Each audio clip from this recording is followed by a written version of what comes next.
These days we have the most popular methods, which is strip method. It's the oldest one and still the most popular one. In order to achieve good quality and a lot of grafts, you need to excise a strip of a skin, full thickness skin from the back of your head. And then you have to close the wound. You have to close it with stitches. At the end of the day, you finish with quite long scar, not good looking one, and this scar is gonna stay with you till the end of your life. Because of that, there was a new method invented, which is called FUE. It's follicular unit extraction. In order, you do not have to excise all the strip from back of your head. You just collect your grafts by a special needle, which is quite thick. And also it might leave you some scars. There's a big difference. There's a big difference in the technique how you collect the graft and the big technique in the biology of the grafts. In order to understand it, we need to know the basics. Dr. Karango, the physician and inventor of this method, he noticed in middle of 90s that all the stem cells that produce the hair you can see on your head, they are surrounding the hair. So in order to achieve a hair growth, you don't need all of those stem cells, you just need a part of them.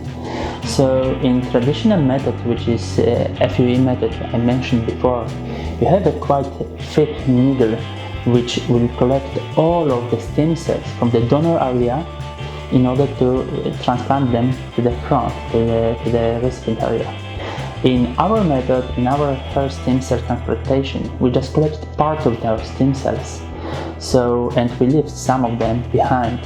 What does it mean in practice? It means that we transplant only part of the stem cells to the front in order to get a hair transplant, and those which are left stem cells, they will produce a hair regrowth. So that's the main difference. Of course, because of the needle is smaller in diameter, our needle is around 0.6 millimeter, compared to FUE method, which starts from 0.7 to even 1.2 millimeter. From 1 square centimeter, you can collect more hair, and in 1 square centimeter, you can implant more hair in order to get more density and more natural look. And of course, smaller needles, more scarring. Smaller needle, less pain. These are the biggest benefits of this method. Mostly we use the back of the head and the sides of the head, the temple region. The answer is just because these are the areas you want. From those parts you will never lose hair. So that's why it's very safe to collect the hair from this part of your head. And what's the funniest thing is that when you transplant those hairs to the new site, you will never lose them. They will stay with you till the end of your life. We have experienced technicians. If you have an experienced doctor, with our method you can do up to 3,000 grafts, but I'll be honest with you, it is very rare cases. Mostly the average is around 1,500. We showed that around 90 to almost 100% of the grafts survived. More or less 9 months for the graft. You know, the funniest thing is when you perform hair transplant, after 3 months all the hair transplanted hair will fall down. You do not have to be worried about that. They do have the same texture, at least more or less, or very extremely very similar. But about the direction of the hair growth, and this is what depends from the doctor. This is what depends from the plastic surgeon who's performing the incision, who's doing the holes where the technician will plug it in. The same day after the procedure, you shouldn't drink alcohol, you shouldn't drink coffee, and please do not take an aspirin. Also, you should avoid heavy exercise for the next 2 weeks. You should avoid direct sun. Do not go sunbathing for the next few days, more or less 1 week. But the most common question is, can I wear a cap? Because I want to hide those grafts, right? I want to hide those grafts. Not really. I'll be honest with you, not really. Just wait 7 days. You can wear some, let's say, Jamaica cap, which is which won't tighten your skin, which won't make any shear forces on your hair grafts in order not to lose them. And that's it. After the hair transplant, there's only one that will help you. It's the minoxidil. It will help you with the hair transplant. It will help you in order to facilitate incorporation of their hair follicles which will be just transplanted.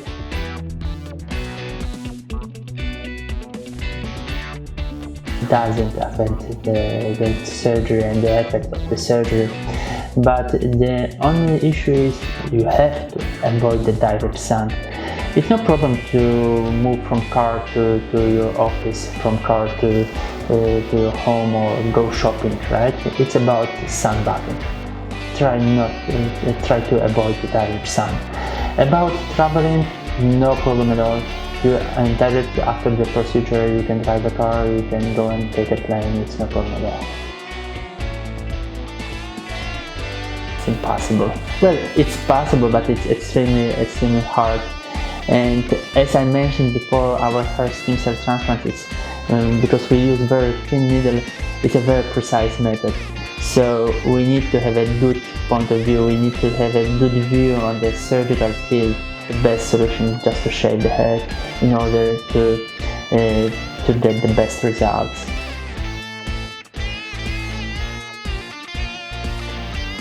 No, you cannot take from the other person.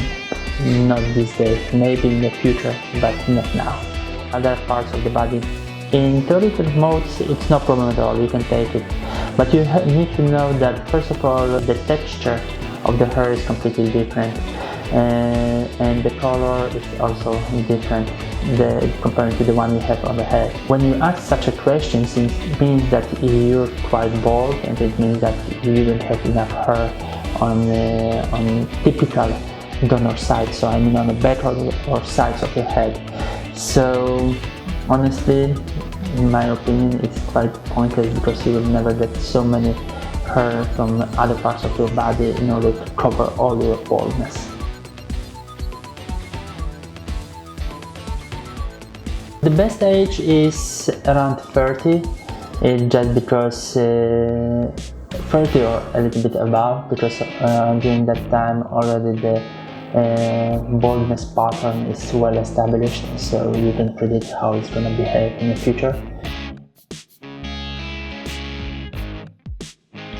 It is true. I mean, there's still a lot of work to do, but you have to remember that based on American data, like 85% of men above 50 and 40% of women above 40 is gonna suffer from hair loss. So the market is quite big, so there's a lot of demand in research for the new opportunities for the hair transplant, and as well for the hair cloning in order to get less invasive procedures.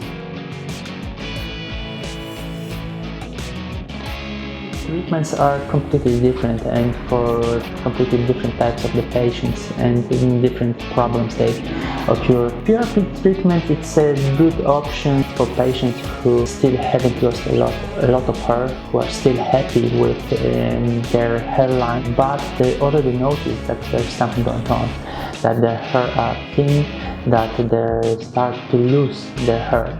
So PRP, it might stop or at least slow down the process of losing your hair. On the other hand, it will make your hair thicker. But you have to remember two things. With the PRP, it won't give you new hair follicles. You have to do it on a regular basis, at least twice a year, till the end of your life. And with the hair stem cell transplant, it's completely different because you just transplant your hair. So it means that you already lost some hair, and it means that you are unhappy with your hairline. That's the biggest difference. You have to remember that a hair transplant is a surgical procedure, and you have to be assured the conditions where it is done. These are the safe conditions, that the standards of procedure and surgical room and the technicians, the doctor, qualification of the doctor is only the highest. As I said, you do it only once in your life, so you have to be sure that you are in safe hands. For example, in all of those WhatsApp consultations, online consultations, and this is what I met with the curious, medical curious. And in my personal opinion, it shouldn't be like that, because you're an individual person.